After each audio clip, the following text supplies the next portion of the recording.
witnesses are eyes and ears of justice. किसी भी case के आउटकम को डिटरमाइन करने में विटनेस का रोल क्रूशियल होता है। फ्रेंड्स, मैं हूं प्रियंका और आज की इस वीडियो में हम बात करेंगे हॉस्टाइल विटनेस की। कौन होते हैं हॉस्टाइल विटनेस, और अगर आपका विटनेस हॉस्टाइल टर्न हो जाए तो आप कोर्ट में उससे क्या क्वेश्चन पूछ सकते हो, और क्या आप उनकी टेस्टिमोनी पर रिलाय कर सकते हो, या हॉस्टाइल विटनेस के एविडेंसेस की क्या वैल्यू है, ये हम कुछ केसेस के थ्रू आज की इस वीडियो में जानेंगे। फ्रेंड्स, किसी भी केस को फाइल करने से पहले पार्टी और उनके एडवोकेट विटनेस की एक लिस्ट प्रिपेयर करते हैं। Section 134 of Indian evidence act ये कहता है, no particular number of witnesses is necessary in proof of any fact. यानी आपको किसी फैक्ट को प्रूफ करने के लिए पार्टिकुलर नंबर ऑफ विटनेस की कोई जरूरत नहीं है। विटनेस की टेस्टिमोनी इंपॉर्टेंट होती है। अब आप कोर्ट में विटनेस को प्रेजेंट कर रहे हो ये सोच के कि वो आपकी केस को स्ट्रॉन्ग कर देगा, पर विटनेस कोर्ट में प्रेजेंट होता है पर वो आपके फेवर में एविडेंस ना देकर अपोजिट पार्टी के फेवर में एविडेंस दे देता है। अक्सर ये चीज हम मूवीज में देखते हैं, प्रैक्टिकली ये कोर्ट में भी होता है। अब ऐसे सिचुएशन में ऐसे विटनेस को हॉस्टाइल विटनेस डिक्लेयर किया जाता है। Section 154 of Indian evidence act court को ये परमिशन देता है कि वो पार्टी को परमिट करे जिन्होंने अपने विटनेस को बुलाया है और जिनका विटनेस अपोजिट पार्टी के फेवर में एविडेंस दे देता है कि वो उसे क्रॉस एग्जामिन करे। नॉर्मली एग्जामिनेशन 3 टाइप की होती है। एक एग्जामिनेशन इन चीफ होती है विटनेस की, एक क्रॉस एग्जामिनेशन और एक re examination. Examination in chief witness की वो पार्टी करती है जो विटनेस को कोर्ट में बुलाती है। उसमें वो जो क्वेश्चन आंसर पूछते हैं वो उसकी एग्जामिनेशन इन चीफ कहलाती है।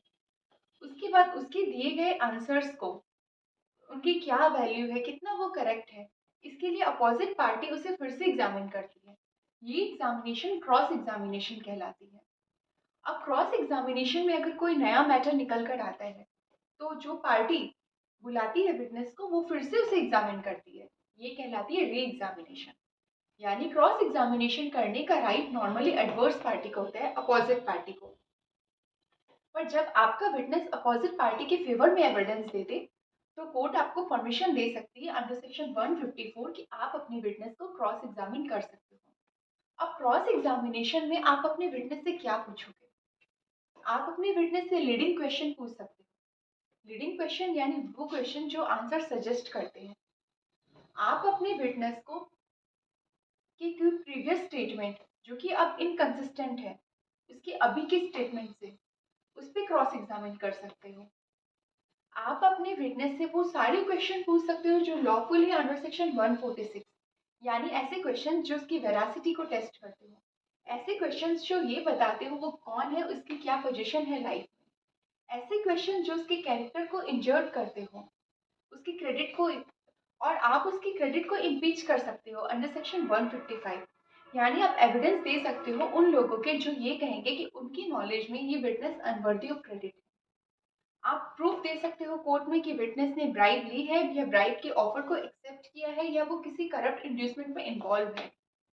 आप उसका पहले का कोई स्टेटमेंट जो कि अब इनकंसिस्टेंट है उसके अभी के स्टेटमेंट से उस पर उसको कॉन्ट्राडिक्ट कर सकते हो।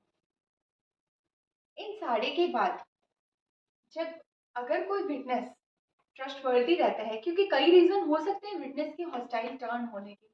हो सकता है कि विटनेस में अक्यूज्ड का फेयर हो सकता है उसे ब्राइब दिया गया हो सकता है उसे थ्रेट्स दी गई हो, या हो सकता है कि आपने ही उसे ब्राइब देकर लेकर आया हो पर बाद में वो सच बोल जाते हैं। ऐसी कई सिचुएशंस होती है जहाँ विटनेस हॉस्टाइल डिक्लेयर हो जाते हैं। पर अब जो उसने एविडेंस दिए हैं, क्योंकि कई बार विटनेस एग्जामिनेशन इन चीफ में पार्टी के फेवर में एविडेंस देता है, यानी जो आप जिनको लेकर के आए हो वो जब आप उन्हें एग्जामिन करते हो तो वो आपके फेवर में देते हैं, पर बाद में लेटर ऑन जब क्रॉस एग्जामिनेशन विटनेस की जाती है तो वो अपोजिट पार्टी के फेवर में एविडेंस देते हैं।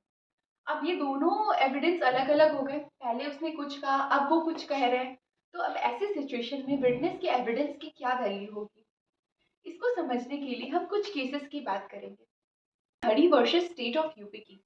हरी वर्सेस स्टेट ऑफ यूपी के केस में ये कहा गया कि हॉस्टाइल विटनेस के क्रेडिबल एविडेंस पे किसी को कन्विक्ट किया जा सकता है अगर विटनेस इंडिपेंडेंट हो तो।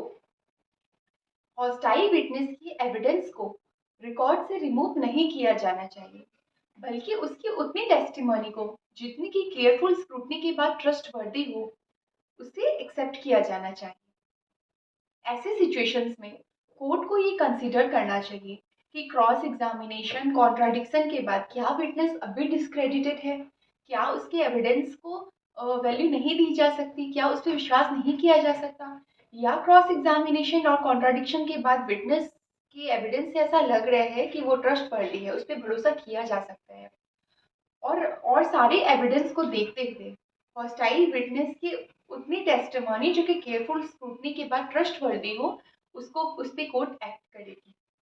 इसके बाद हम बात करेंगे state of Rajasthan versus Bhiwani 2003 का ये केस है।